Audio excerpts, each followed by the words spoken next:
Merhaba hepinize. Yeni bir video ile karşınızdayım.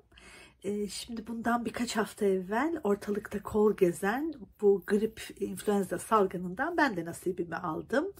Ve bir 10-15 gün kadar grip atlattım. Hepimizin olduğu gibi. Ve bu süreçte de tabii ki ilaçlarımı kullandım, doktoruma gittim ama bedenimi besleyecek, dengeye ve sağlığa kavuşmasına yardım edecek çok fazla takviye ve ürün de kullandım.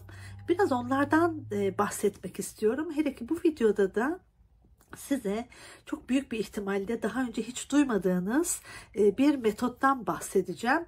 Mannitol kullanımını anlatacağım size. Klasik tip kompresörlü nebulizatörlerde nasıl kullanıldığını anlatacağım, göstereceğim bu videoda. Bu yöntemi ilk öneren, ilk tavsiye eden benim sevgili homeopati hocalarımdan Fatma Henden hocam. Ve hem blog yazılarında hem YouTube videolarında, bunu da Instagram sayfasında da aynı şekilde çok fazla paylaşan sevgili dostum Merih Kafası diye de Instagram'da sayfası var. Onu da takip etmenizi öneririm. Çok kıymetli bir bilgi paylaşacağım. Öksürük için, grip için ve soğuk algınlığı için kompresörlü nebulizatör kullanacağız ve buna eczanelerden rahatça bulabileceğiniz %20'lik mannitolden 1 mililitre çekeceğiz. 1 de olur, 2 de olur, fark etmez. Önce bunu keselim. Bunu eczanelerden rahatlıkla bulabilirsiniz. İçinden bunu çıkarıyorum. Ve enjektörle, bu eğer hava almazsa uzun süre saklayabilirsiniz bunu. Ama eğer hava alırsa, şunu göstermek istiyorum. Bu bir önceki. Bu şekilde şekerlenecektir.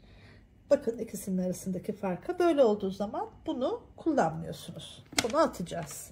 Enjektörümüzü bu şekilde buradan daldıracağız ve ters çevirip içinden